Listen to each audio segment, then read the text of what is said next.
விஜயநகர நாட்டில் ஒரு காலத்தில் ஒரு செல்வந்தன் வாழ்ந்து வந்தான். அவன் மக்களுக்கு பணம் கடன் கொடுத்து அநியாய வட்டி வாங்கினான். அந்த வட்டியால் ஏழை மக்கள் மிகவும் கஷ்டப்பட்டார்கள்.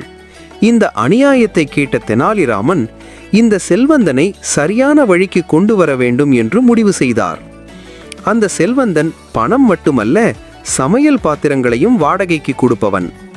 ஒரு நாள் தெனாலிராமன் தன் மகனின் விசேஷத்திற்கு சில பாத்திரங்கள் வேண்டும் என்று சொல்லி அவனிடம் வாங்கினார். 2 நாட்கள் கழித்து தெனாலிராமன் பெரிய பாத்திரங்களுடன் சில சிறிய பாத்திரங்களையும் சேர்த்து திருப்பி கொடுத்தார்.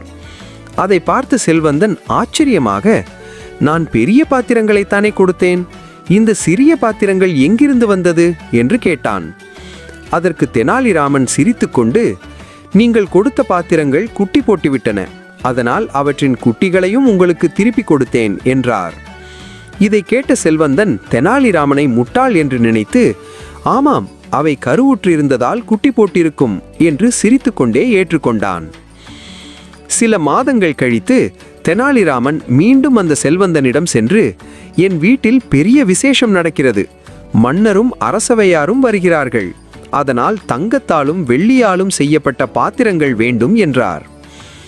செல்வந்தன் மிகவும் ஆசையுடன் அந்த விலை உயர்ந்த பாத்திரங்களை கொடுத்தான். இவை குட்டி போட்டால் குட்டிகளையும் சேர்த்தே தர வேண்டும் என்றும் சொல்லிவிட்டான். தெனாலிராமன் அனைத்தையும் வாங்கிச் சென்றார்.